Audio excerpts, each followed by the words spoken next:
Hello students, मैंने आपको पहले बताया था आवेश के बारे में कि आवेश जो होता है वो दो तरह का होता है। एक होता है धनावेश और दूसरा होता है ऋण आवेश। अब जो समान आवेश होते हैं जैसे धन और धनावेश वो क्या करते हैं, प्रतिकर्षण करते हैं। और जो विपरीत आवेश होते हैं जैसे ऋण और धन या धन और ऋण, ये क्या करते हैं, आकर्षण करते हैं आपस में। तो आज हम देखते हैं कूलाम का नियम। कूलाम का नियम इसी बात पे, कूलाम का नियम यही चीज़ बताता है कि जो दो आवेश हैं, ये मैंने दिखा भी रखा है कि कूलाम का नियम है, ये दो आवेश हैं Q1 और Q2, और इन दोनों के बीच में दूरी जो है वो R है। अब क्या होता है, ये आवेश अगर दोनों धन धन आवेश हैं तो इनमें प्रतिकर्षण होगा, अगर दोनों ऋण आवेश हैं तो इनमें फिर भी प्रतिकर्षण होगा। अगर ये धन आवेश है, ये ऋण आवेश है, या ये ऋण है ये धन है, तब इनमें आकर्षण होगा। अब ये कूलाम जो है, कूलाम का जो नियम है ये यही बताता है कि दो आवेशों के बीच एक बल काम करता है, उसको हम क्या करते हैं, वैद्युत बल कहते हैं। कूलाम का नियम क्या कहता है कि दो स्थिर बिंदु आवेशों के बीच जो लगने वाला आकर्षण और प्रतिकर्षण बल है वो आवेशों की मात्राओं के गुणनफल के अनुक्रमानुपाती, मतलब इस तरह से आवेशों की मात्राओं के गुणनफल के अनुक्रमानुपाती तथा उनके बीच की दूरी के वर्ग के व्युत्क्रमानुपाती होता है।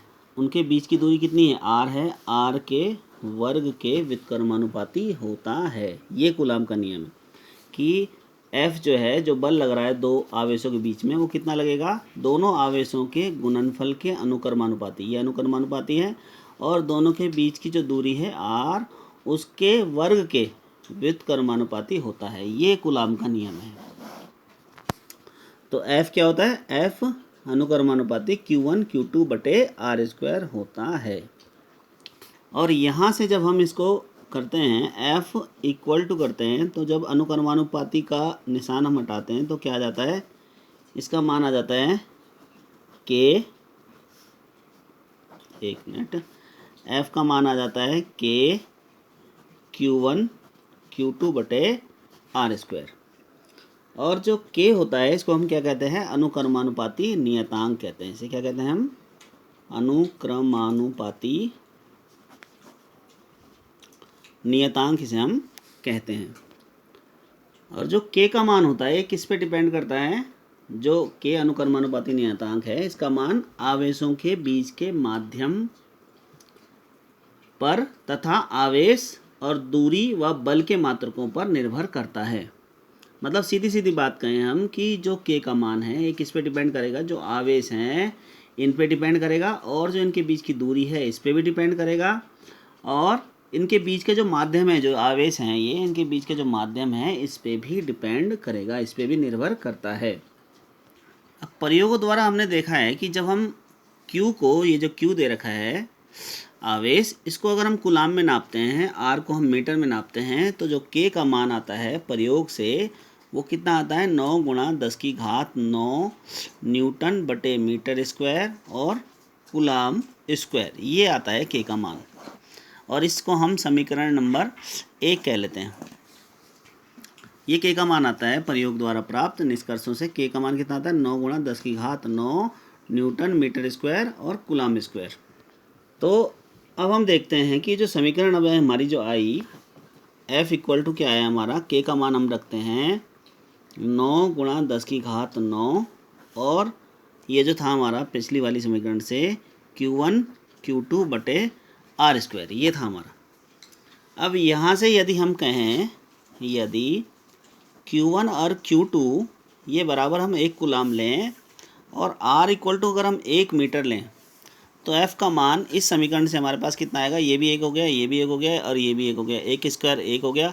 तो यहाँ से F जो आया हमारे पास 9 × 10⁹, ये न्यूटन आ गया हमारे पास, इतना आ गया हमारे पास बल का मान।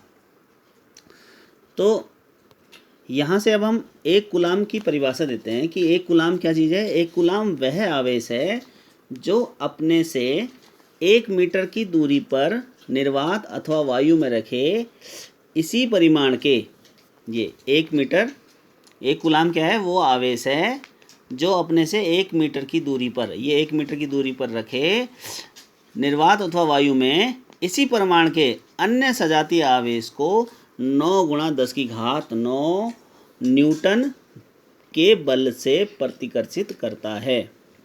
ठीक है। अब जो कूलाम होता है ये बहुत बड़ा मात्रक होता है और इसीलिए व्यवहार में हम क्या लेते हैं, माइक्रो कूलाम का इस्तेमाल करते हैं। और एक माइक्रो कूलाम जो होता है वो होता है 10 की घात -6 कूलाम के। अभी इतनी बात आप लोग याद करेंगे।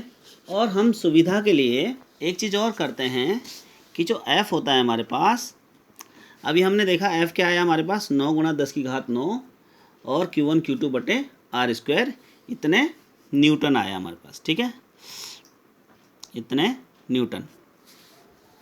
अब जो F होता है हमारे पास, F हमारे पास ये हम लिखते हैं, F का मान सुविधा के लिए हम इस तरह से लिखते हैं 1/4 pi epsilon not Q1 Q2 बटे R स्क्वायर।